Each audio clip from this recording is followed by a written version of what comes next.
Најраната меморија за нешто што ми било многу интересно да го правам, што сум сакала да го правам, било да цртам. Дома секогаш имав некој вид на изложби, ми ги закачуваа сите цртежи. Имавме мала книжарница каде што сите кутии што ќе останеа правев од нив кукички со прозорчиња ги цртав се.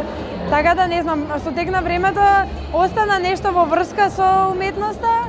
Меѓутоа знам дека кога се запишав средно уметничко, највеќе сакав да се запишам за тоа што се надевав дека понатака би научила да тетовирам, така да и тоа ми остана.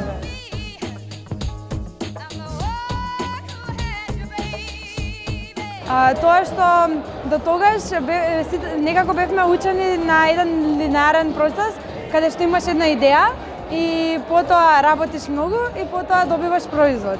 Меѓутоа сега тука се учиме дека не е тоа линеарен процес, дека треба нашата идеја да ја пробаме и потоа да видиме како тоа функционира, нешто да смениме, се вратиме назад и не грешиме доколку се вратиме назад, туку тоа е дел од процесот.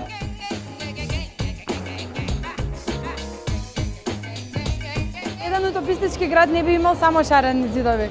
Тогаш би требало некој контраст за да се соземеме додека се движиме низ него.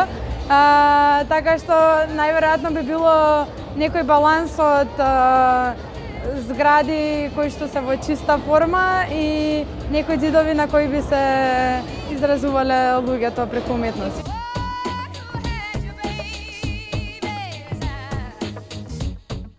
Најпрво, секогаш кога цртам, се осеќам како дете.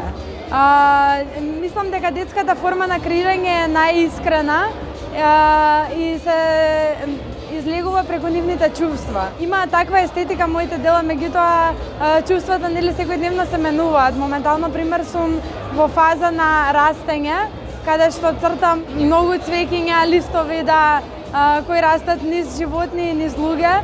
Тоа целото символизира дека и ние секојдневно растаме и се менува и заздравува со текот на времето и така сакам да ја прикажам самата минливост на работите.